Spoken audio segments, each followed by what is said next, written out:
This week we discussed last week's Oval Office fiasco, the tariffs, and socialism, nationalism, and the free market.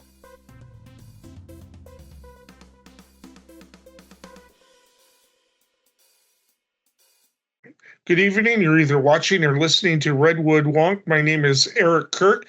Dave Frank is still out on sabbatical, but we have Matthew Owen again from last week. And we've got plenty to talk about tonight. There was, of course, a de facto State of the Union speech last night.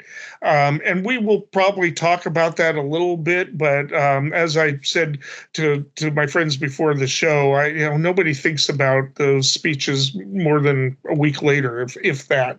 But really what we need to discuss is probably one of the biggest fiascos in terms of international relations that we have had in a very long time, maybe ever. I don't know. But Zelensky was a guest at the Oval Office. And if you watch the whole thing, you can see that there was a little bit of back and forth. But there came to be a point where Trump and Vance just jumped on him, and in a really kind of high school way.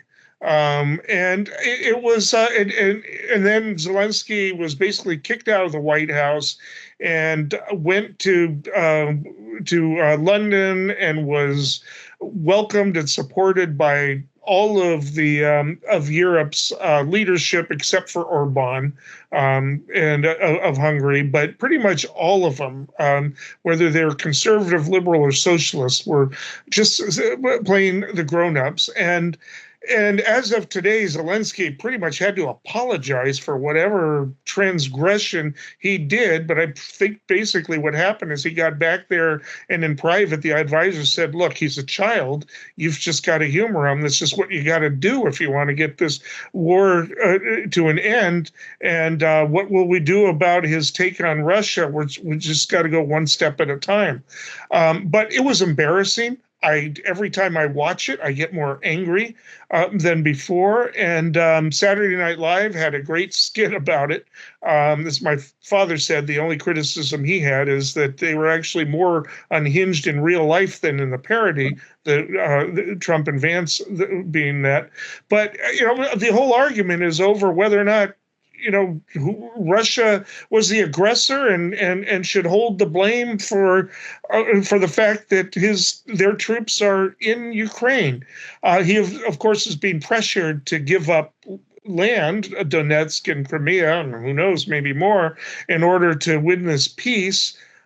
As far as I'm concerned, that would be like the Anschluss. It wouldn't end there. Right. Don't forget the mineral rights. The mineral rights, right? Yeah. Although there's a lot of question about the enforceability of the mineral rights, but I'll let you talk about the mineral rights and jump in here. Well, Trump's a businessman, and everything he does is on a transactional basis. So if we give you military aid, we expect something in return. He wants the in return. He wants Ukraine to hand over their mineral rights for oil to the United States. He wants to get repaid for all the billions of dollars we've given Ukraine. Trump's never correct on numbers. He just makes things up out of his head, and was 350 billion where everyone else is correct, and now it's probably closer to 120 billion we've given him, which is less than what the combined European nations have done. That's right. Trump doesn't care about facts. He just cares about everything to him is theater. It's all about the TV and what his base perceives him as. Doesn't care about anybody else out there, just his base. That's it. So that's every time you watch Trump talk, realize that last night's joint session of Congress was the same thing. It was a Trump rally for the base. Also, it was 100 minutes long, the longest presidential talk inside Congress ever. Yeah. I mean, there's so much to say about it. I don't even feel like the need to defend Zelensky. I mean, he wasn't wearing a suit. Some reporter asked him about that. Why aren't you wearing a suit? Nobody asked Elon Musk that, when he came with it. Right. With his child. Yeah. But the Zelensky, shouldn't have to defend his position. He could die any day. For the past 3 years, Russians have been looking for ways to take him out. He's basically said a long time ago that the last time he wore a suit was before the war started, and he said in this exchange, which they're saying is rude, is I'll wear a costume when the war is over.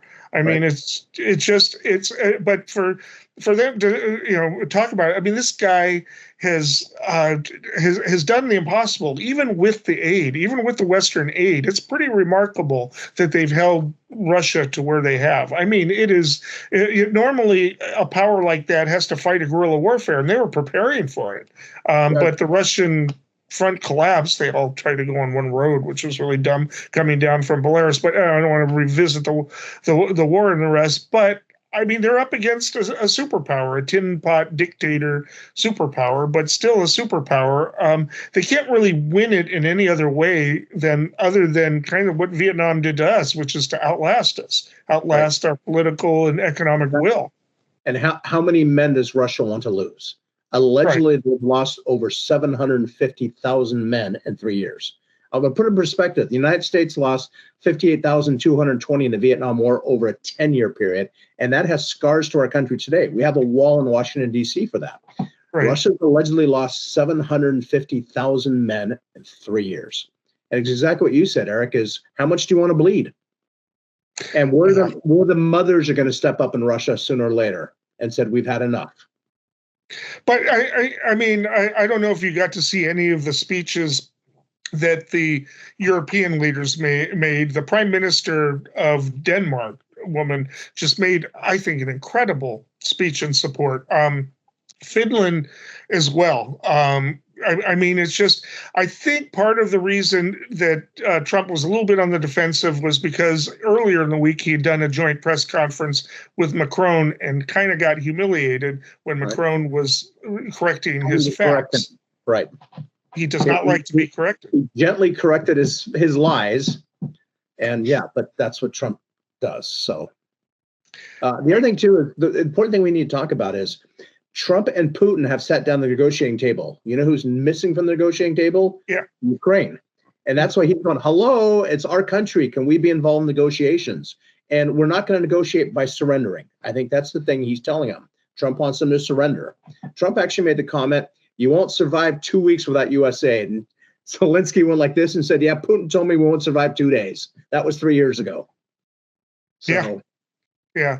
I mean, and one of the reasons they're okay right now is in the last couple of months of the year after the election, Biden poured all of the allocated aid into the country. That's why it's even close to what Europe has put in. And by the way, per person, we're, in terms of per person in the country, in terms of our payments, we're nowhere near most of the European countries. I mean, Denmark is like, it's ridiculous. Europe, there's this, one of the impressions that Trump wants to make is that Europe hasn't really put anything, skin in the game, hasn't given them aid.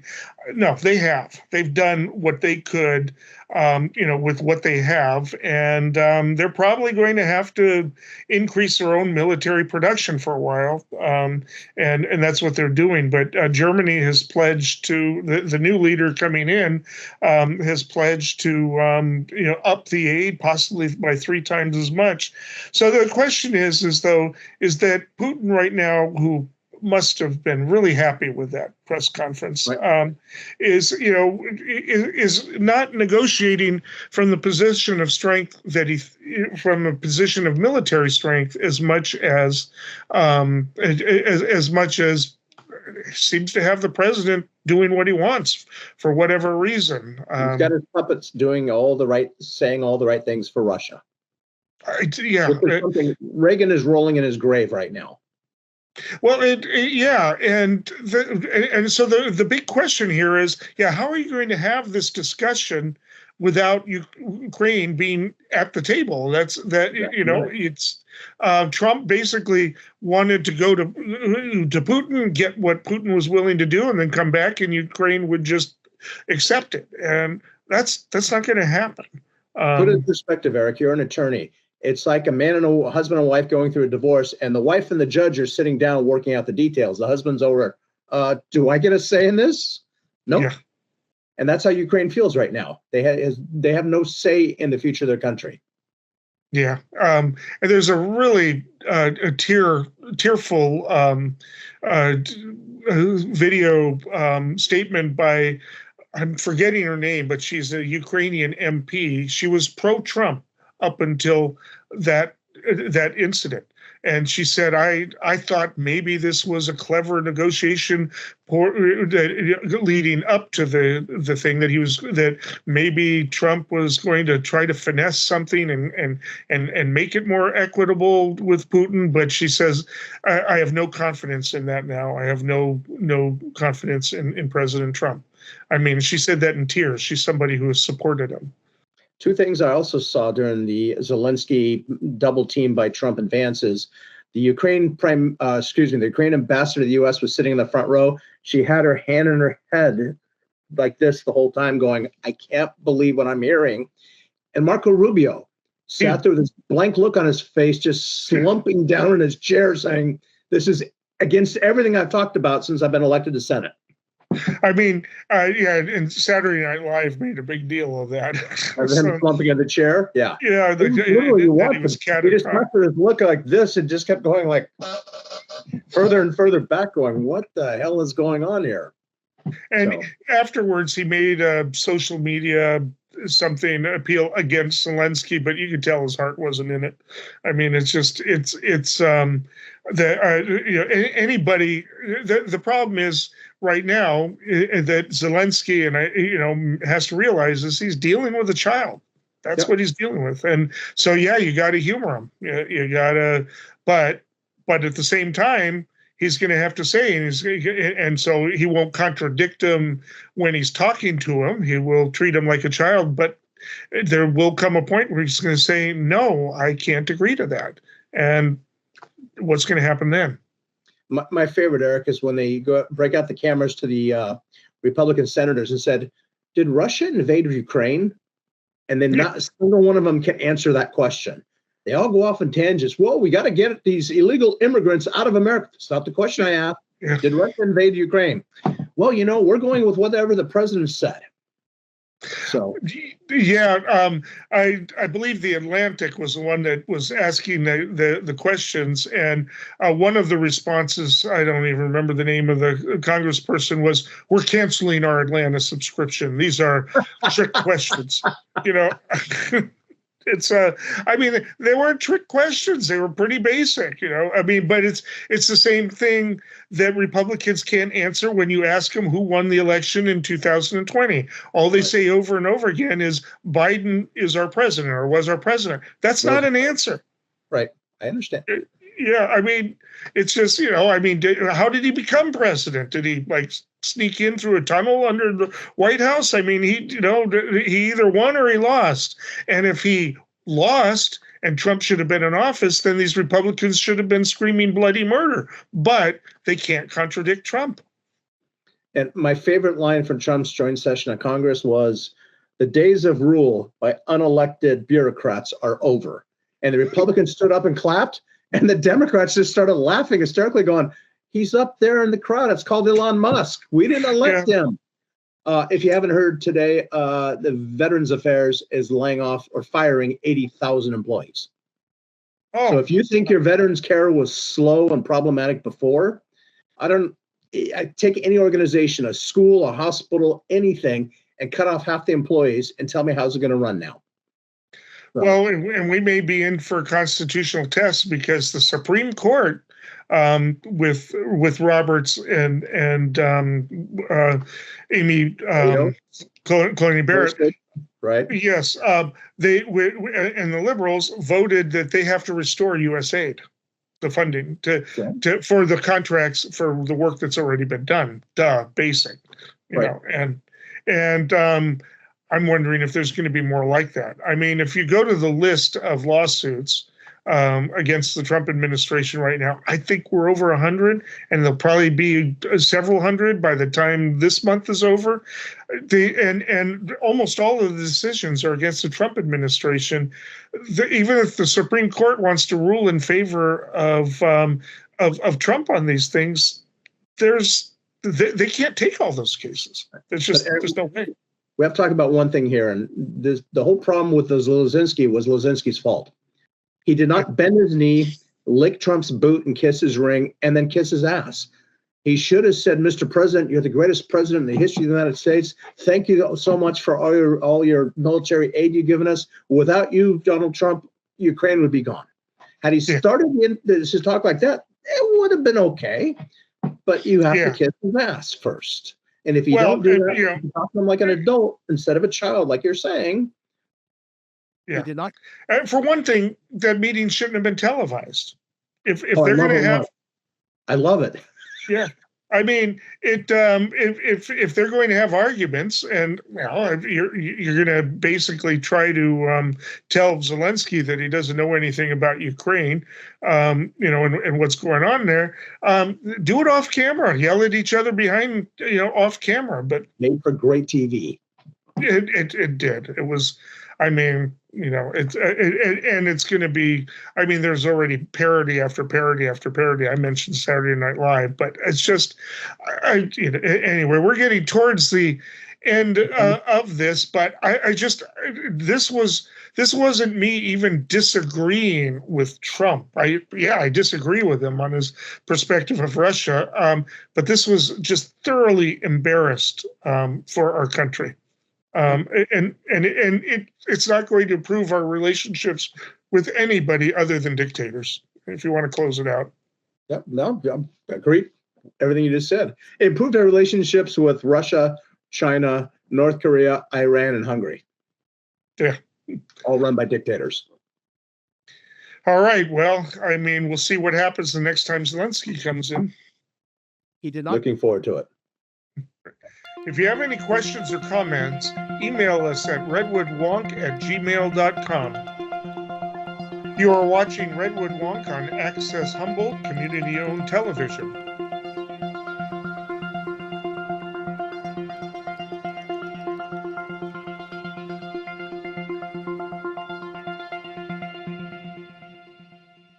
The 30 days passed since President Trump initially was going to impose tariffs. He gave it 30 days to negotiate something. I'm not even totally clear as to what he's demanding, honestly. But he was yesterday morning initiated tariffs, 25% tariffs on Canadian and Mexican products, and added another 10% to China. And this led to a very intense speech from Trudeau. We can talk about the fact that basically the Tories had that election in the bag, and now they're on the defensive, having to convince everybody that they would be tougher on Trump than the Liberals. I mean, it's kind of ironic there that way, but the Liberals are climbing in the polls. I think the Tories are still ahead, but he did what nobody else could do. He forced Trump, forced the Conservatives in Canada to compliment Trudeau. I mean, 2 months ago, that would have been unheard of. So Trudeau gave a speech, and it wasn't even disrespectful. He said, I want to talk to the American people. You're going to be hurt by what your government is doing. And then he talked to Trump. He said, we've been coordinating on this. And by the way, very few immigrants cross the Canadian border into the United States. He might have even pointed out that more people go the other way illegally into Canada because they're immigrants from the South now trying to get there, just like in that X-Men movie. But it's, and that they've increased their AI and their helicopters and everything like that. But this really probably isn't about fentanyl or immigrants coming in across the Canadian border. I think this is just red meat. I think he wants to do it because he wants to have a trade war with democracies. I mean, he just he's turning our closest allies into enemies. and thinking we're not going to get hurt because, hey, Canada imports a lot more of its GDP from us than vice versa. But this isn't the point. Because it is going to hurt. Prices of meat would go up if it's not exempted. He is today talking about exempting farmers and produce. He has put off after I think the three main car companies went in and told him he's an idiot, that he's backing off of that for another 30 days, and probably he's going to have to do other stuff because the market's tumbled. Went down when he, with the exception of NASDAQ, but there's reasons for that, yesterday after he announced the tariffs. They're climbing back up again today when it became clear that there was going to be at least some further pause and maybe some exceptions to the tariffs, but they don't know what's going on, and so everything's kind of in a holding pattern with investments. They don't know what to invest in. It's a complete break from traditional conservatism. It's certainly not consistent with Milton Friedman or F.A. Hayek economics. It's they both told you that said the tariffs were horrible and bad for the free market, which is now global, and 25%. I mean, it's that is we get a lot of the oil. We're putting a 25% tariff on the oil. Who's going to pay for that? The Canadian government? No, American consumers. Right. Yeah. So if you're out buying for a new car, on your MSRP sticker, it says in the bottom corner where the car is produced. Because cars often they do the chassis and frame here and then they ship it there. And a lot of our cars are produced down in Mexico. So what's happened is a video went viral today of a United States truck, this big Ford truck. He goes, this sells for $80,000. He goes, next month, it's going to cost you $100,000 for the same truck. And that went viral and people went, oh my God, that's what happens when you have a 25% tariff. The price of this car is going to go up 25% to $100,000, and you, the American consumer, is going to pay for that. People are already going through the grocery store going, oh my God. I don't know if you filled your tank with gas lately, but the man who said day one in office, I'm going to get the price of eggs down, and day one in office, I'm going to get the price of gasoline down, egg prices have gone up and gasoline prices have gone up. Food prices have gone up throughout all the grocery stores. How's your PG&E bill doing? Is it going down? I don't know about you, but mine's almost doubled in the last 2 years. So, yeah, but it's not. I want to be fair here. The eggs aren't entirely his problem. There's a bird flu, but he's not doing anything to address it. But he blamed Biden when we had the bird flu. It was Biden's killing the birds, right? But Biden's gone. He's not the president anymore. You know who's president today? Trump. Yeah. So that means any bird flu is his problem. Yeah. No, and if he's not going to kill the chicken, if he's not going to allow the chickens to be killed that were sick, we're going to have a bigger problem. Yeah, right. Especially people around the country are figuring out these mass layoffs are not good because that's going to slow down the economy when hundreds of thousands of people get laid off quickly. And the second is people are actually going out in the grocery stores looking at prices going, oh my God, these have gone even higher than I thought. I was pissed off last year.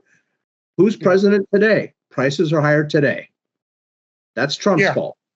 I mean, what's the bigger deal is that coffee prices are going up. People, that could start riots. I mean, that's, there were no riots in the Soviet Union in the last days when the food prices went up. It was when when they ran out of cigarettes. That's when the riots started. Cigarettes and vodka, right? Yeah. But if you go in for a latte and suddenly it's $9.95, people would go, oh my God, what happened? So. Yeah. Same thing I know it's and that is something Trump could improve, but it's an international problem. But part of what needs to happen for that is climate change mitigation. But he's not going to do that. So, yeah, I mean. The point here, though, is that why is he making war against Canada? Is it even clear as to what he wants? Canada says we're already complying. We're doing it. What does he want? Mexico they already had the tens of thousands of troops by the border by an agreement with Biden in 2021, but they didn't take them away. So it's they're still there. But as we may have discussed, I don't know if I discussed it with you or Dave, but most of the fentanyl doesn't come across the borders. At not on the back land. Most fentanyl comes through at the checkpoints by people, mostly by American tourists. Actually, they slip them through in the cars because that's the safest way to bring it across. If you send it over back land, you're taking a chance that a rival gang will get it. Let alone, Right. It's not. It doesn't make any sense. So to say that fentanyl is coming in, Trudeau pointed out less than 1% of the illegal immigration into the states comes through across the Canadian border, even though it is the largest national border between two countries in the world, and almost no fentanyl gets through. I mean, some does, but some of it is also getting into Canada from the United States. So it's just it's a bizarre situation where the countries don't even know what to do to stop it. Even China. I mean, China is a bit less sympathetic to us than Mexico or Canada, but even they are like, well, what do you want? I mean, they're not all that concerned about it because they're not as vulnerable as Canada or Mexico are. But they're sort of wondering what are we supposed to do? Now there are things they can do. They can remove some of their own de facto tariffs and the like, but the messaging isn't clear. If you're going to declare a trade war, you should be clear. The trade war will end when A, B, and C happens, and it's a muddled message. So I want to bring up the Hawley-Smoot Tariff Act of 1930. So the Great Depression started in 1929, and these two senators said, hey, we're going to make America great again. We're going to bring production back to America by putting this 35% tariff on foreign goods coming into our country. Guess what the foreign countries did? They slapped a tariff on American goods going to their countries. So we had a trade war going. American producers dropped 67% of their exports. They just stopped because that foreign country said, we're not buying your stuff anymore. That's it. It's too expensive with these tariffs. So American manufacturing went down by 67%, which helped further the Great Depression. Tariffs are horrible, but one man loves them. And I don't even think he understands what they are because he keeps saying the foreign country's paying for it. That's not accurate. That's not how it works. That's not how it works. They pay for it. But he keeps saying, I think the foreign country's paying for it. It's like, you're the president of the United States. You should be smarter than that. But he's not. So how would they pay for it? Is there can they write a check? I mean, it doesn't even make sense. So it's just it's not like they're receiving a bill.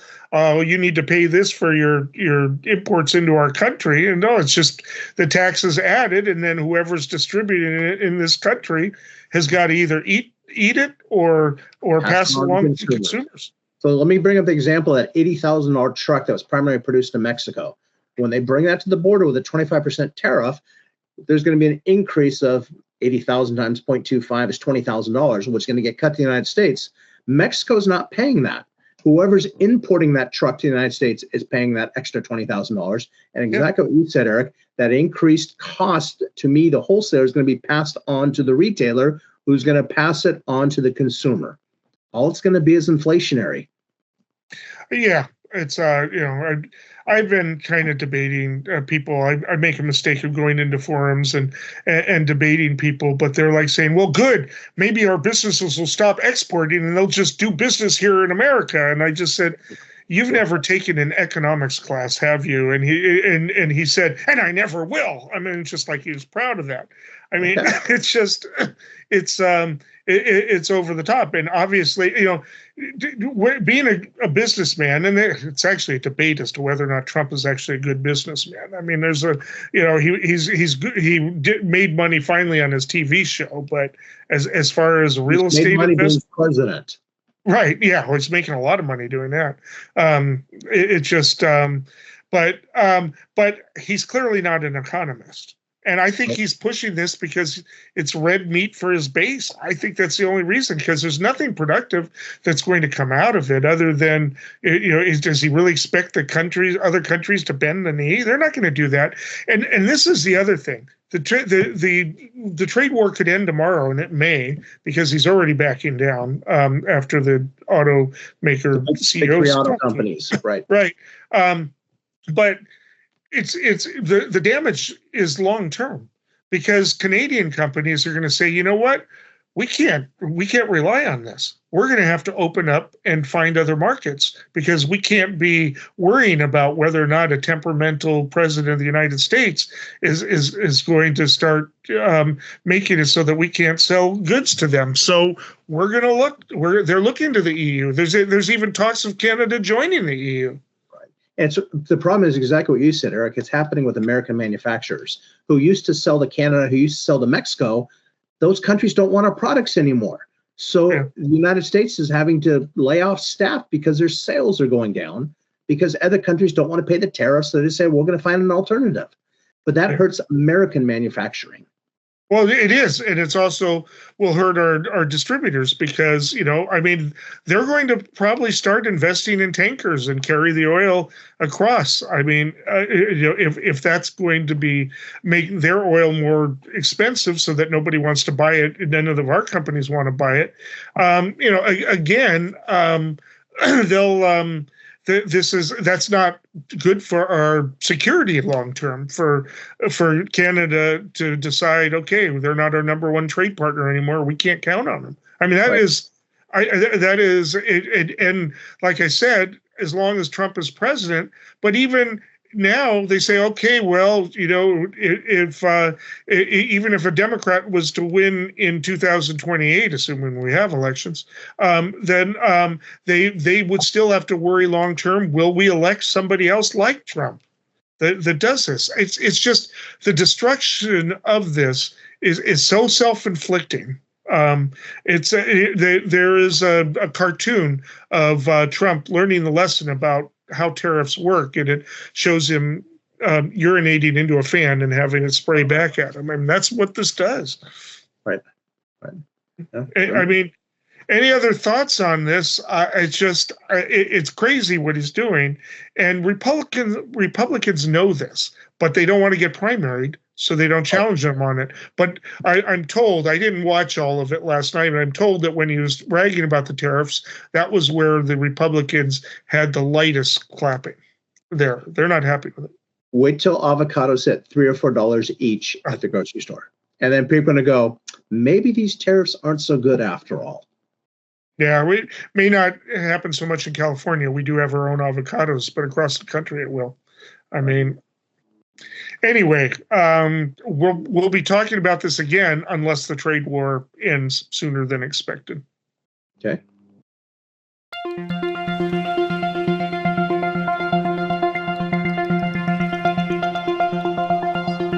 You are watching Redwood Wonk on Access Humboldt community-owned television.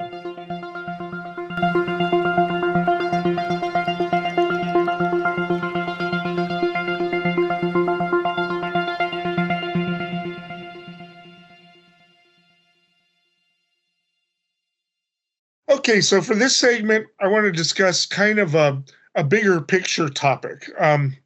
We have different ideologies that run back and forth in this country. We have liberalism, we have elements of socialism, and we have conservatism, and we have populism or nationalism. And traditionally, if you go back, we tend to have think of politics on like a single line spectrum this way, right?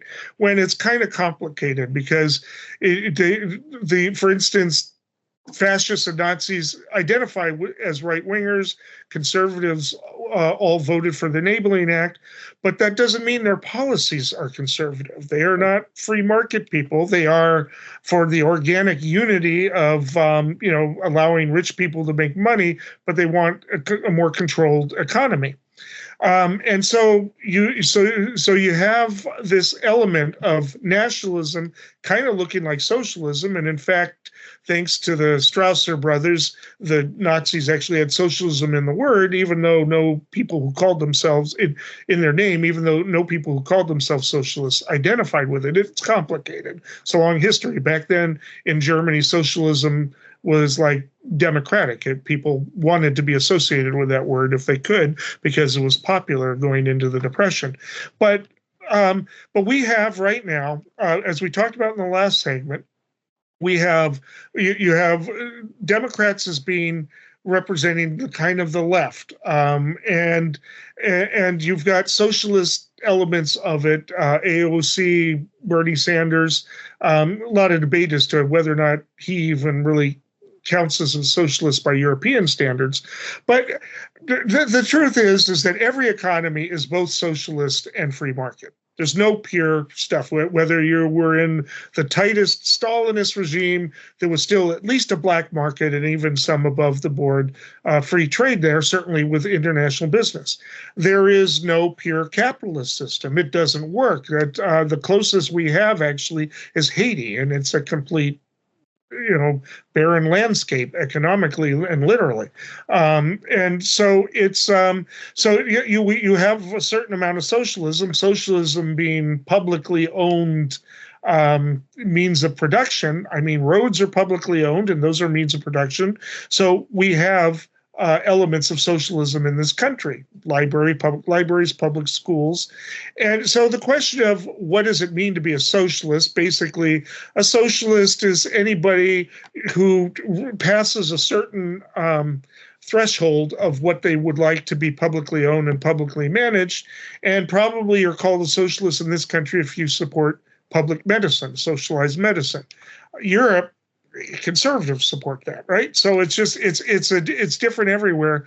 But I want to have a little bit of big picture here, because Trump is not a conservative. In terms of like I said, F.A. Hayek or Milton Friedman, he's not a conservative in terms of his foreign policy. At least not by modern sense. Isolationism was actually a tenet of conservatism back in the 1930s. Neville Chamberlain was a conservative, for instance. But so the question is, but the conservatives, mostly who are in the Republican Party, are forced to go along with nationalism and with policies and ideas that are anathema to what they've traditionally proposed. The question is, are we going through an ideological realignment in this country? Is nationalism, as we know it, replacing conservatism in the Republican Party? And is that a permanent? Part of your thing on nationalism is America first. Right. He's picked up on that. So who cares what's going on in the rest of the country? We're going to take care of America. And that's probably what appeals to a lot of the Trumpers out there, that we're going back to the basics of we're going to look out for America first, but only, and that's never been America post-World War II. We become the world's cop. There's problems that pop up in hotspots around the world. America's there, whether it's with diplomacy or whether it's there with military. That's what we've always done. And it's going to have a hard time breaking out. If we pull out of Ukraine entirely, I'm going to agree with what you said earlier. I think Europe's going to pick up the slack, and our prestige around the globe is going to sink, that we're now standing up for dictators and not democracies. And that's a problem. But that's part of his America First agenda. And I don't agree with it. But a lot of the Trumpers, that's how they think. They kind of think with little blinders on. I'm going to think about me and my family, and that's it. And I don't care about what's going on around the globe. But we had a proliferation after the Cold War of neoliberalism, of not ideological liberalism, but economic liberalism. And for the longest time, the Democrats, actually, was Clinton who pushed the free trade policies that even Reagan couldn't get through. There's that old saying, only Nixon could go to China. It may be that only Clinton could enact and sign free trade agreements, right? And so you have this notion that capitalism has changed. It's not what it was, certainly not back in George Washington's day. It's international. It can't, no nation can exist on its own, not even one as large and as economically diversified as ours. We have a global economy. We may have fought a war against Vietnam back in the 60s. Guess where our shirts are made today? Vietnam. And we buy them from them. China was our enemy during Korean War. Do you know how many products we import from China? It's a global economy. Walmart could not exist without China. Walmart could not exist without super tankers taking the crates across the globe. You're absolutely correct. And there's Walmarts around the country, not around the country, there's Walmarts around the globe. So that's just the nature of our economy today. Yeah, I've brought this up in past discussions, but China is really interesting because it is one of the more quote unquote communist countries, politically speaking, but it deals with capitalism across the world. It guarantees cheaper labor. It doesn't allow for independent unions. It doesn't have environmental regulations like most parliamentary or other democracies do. And it's and in fact, there was after Tiananmen, it was a couple of years after that, I read an article, I think it was in the New Republic, and I'm not sure, but and the author closed it by pointing out the fact that companies were leaving Taiwan because Taiwan's democracy made it harder on business and going to mainland China where there was less regulation. I mean, the irony of that, and the article concluded with both Mao Zedong and Chiang Kai-shek are rolling in their graves, right? I mean, things are bizarre there, but this notion that capitalism is inherently liberalizing, that it makes people, it opens up free ideas and the rest, and it's not necessarily true. Capitalism did quite well in apartheid South Africa, and it's doing quite well in China, Vietnam, and other authoritarian countries that are willing to basically protect capital. So it's and as for the exchange of ideas, I mean, Google actually assisted China into being able to come up with a way to censor ideas, right? You know, that was the whole idea, is that we were going to have this. It's just that I do think that we're going to have to rethink politics. I mean, left wing and right wing, that applied to either France or Britain, I don't remember which, but where people happen to be sitting in the seats of a particular parliament. Socialists happen to be in the left wing, and conservatives happen to be in the right wing, liberals happen to be in the middle. And I think that model of politics is probably eroding. We might, you know, I mean, because some of the things that Trump actually proposes are, one of the ironies is he was attacked Clinton on the economy from the left, you know, on particularly on trade policies, but on everything else too. I mean, this was the election was seen as one between corporate America and the oligarchs won this time around, right? That has been a framework of discussion. And so it's just a question of he will slam socialists. Hitler slammed any socialist that wasn't a national socialist. Mussolini had been a socialist, had been kicked out of the Socialist Party for supporting Italy's involvement in World War I. But it's complicated. It's just it's not the idea of leaving the economy. This concept going back to what's his name, Adam Smith, of an economy, a free economy, being ecologically working, you know, in a Newtonian almost kind of fashion. There's nobody that agrees with that totally. We've had collapses. I mean, the Depression happened because we had too much non-regulation in the 20s, and then we overregulate, and then we don't regulate enough, and we get these crashes. I'm just wondering where it's going in terms of politics in the United States. Well, one thing I wanted to bring up, Eric, you talked about neoliberals. Do you remember the neocons post 9/11? Back in 2001, there was this huge movement to the right. But what neocons didn't understand was they want to bring in the military. We're going to be strong, and we're going to send our military to foreign countries. There was one problem with that. It wasn't their children going. It was all of Middle America's children going and dying And then they asked the magic question, why did my son die in Iraq? What did Iraq ever do to us? Iraq had nothing to do with 9/11. Matter of fact, 15 of the 19 hijackers were from Saudi Arabia. Did we attack Saudi Arabia? No, Right. we attacked the country that didn't attack us. And the mother started questioning, why did my son die in a foreign country? And did your son go fight there? No, the rich people's sons don't go fight there. This is the problem with neocons. It's easy to send your military off somewhere. But the problem is wars are easy to get into. They're hell to get out of. It is pretty funny because you do hear MAGA people calling any of us who support for Ukraine warmongers, right? I mean, they're literally saying that. Well, don't you want peace? And I'm like, I want peace, but I don't want the Anschluss.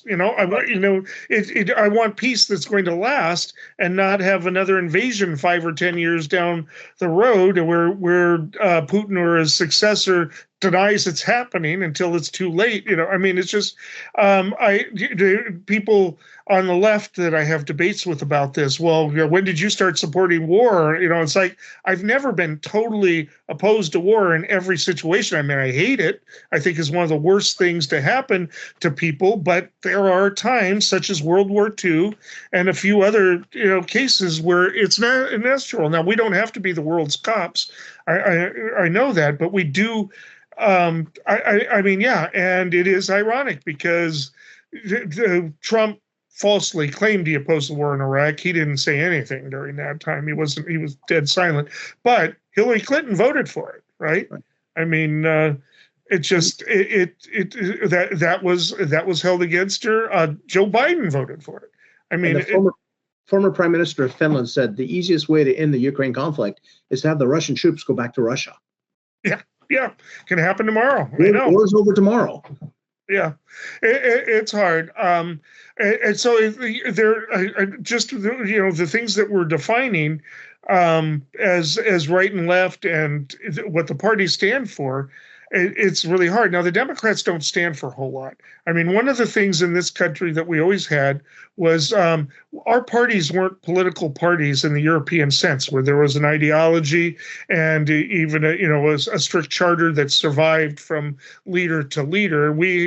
Our parties had platforms that they would pass at the convention every 4 years that don't mean anything, and Trump didn't even bother with one this last time around. But the Democrats are kind of a collection of interests that are sometimes at each other's throat, and if anything, I would say since the Reagan era, the Republican Party has become more like a European party, where it actually has a set of principles that it's guided by, but it's changed. Ronald Reagan would not fit well in this Republican Party.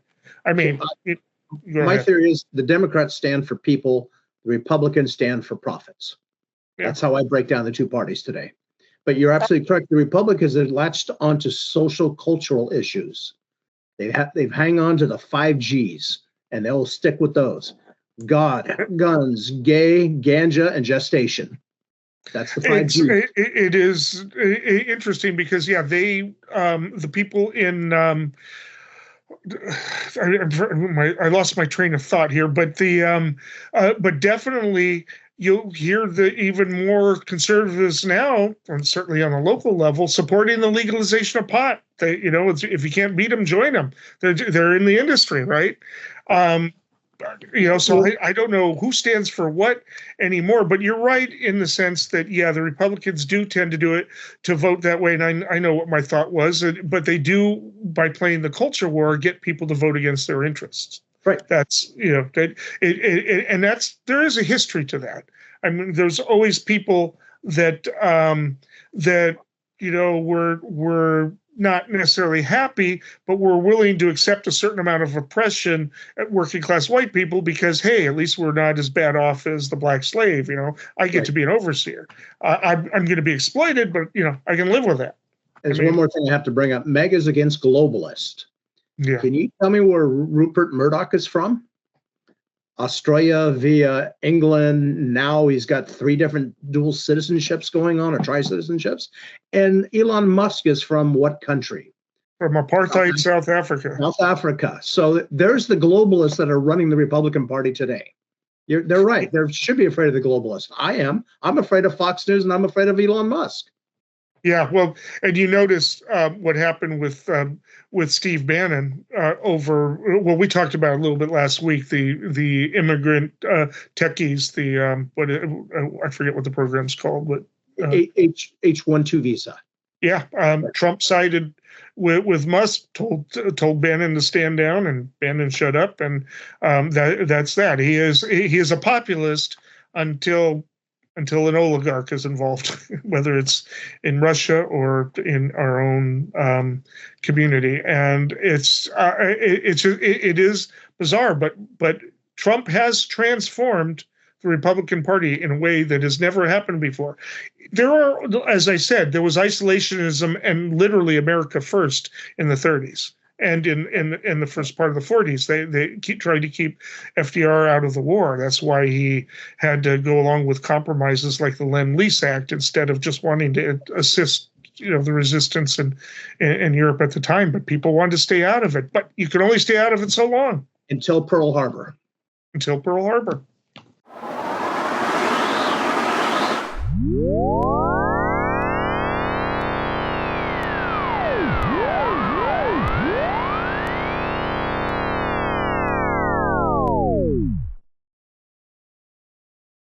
If you got a prediction? I've got a prediction. All right, let's do it then. Yeah. You want to go with yours first? We could go with mine first, sure. That gives you more time to formulate it. All right. That brings us to predictions, and I'm going to go first this time. Last night, the Eureka City Council passed a sanctuary measure. That's the third in our county. We have a county-wide sanctuary measure, and we have an Arcata sanctuary measure. I'm told that there's probably one going to happen in Trinidad, the city of Trinidad. Why now of all times? Well, again, this is something you can thank Trump for. Because there is people wanting, when you push against people want to push back. Sanctuary measure cities have existed since 1989 when San Francisco established the first one. And it has been upheld in the courts because as long as they're not directly interfering with that. And so I am predicting that by the end of the year, there will be 10 more sanctuary jurisdictions in the country. Okay. Matthew? My prediction is I'm going to go with James Carville here, the Raging Cajun. He thinks the Trump administration will self-implode in 30 days. I'm not going to say 30, but I'm going to say 90 days. As middle America tries to buy new cars or goes grocery shopping and sees prices going higher and higher and higher, and their paychecks are effectively getting smaller and smaller and smaller, the price of the utilities goes up, the price of the rents goes up, the price of the mortgage went up, the price of housing goes up. They're getting just stuck in the middle, but you know who's not? Is the oligarchs. And they're going to realize that. Does the United States exist for the people, or does the United States exist for the profit of the oligarchs? Like in 90 days, we're going to have a little bit more rumbling out there in middle America. Well, what's scary is what happens when they do implode, but we'll have to discuss that next time. I mean, will he declare martial law? I don't know. But until next time, stay informed and stay engaged. Peace out.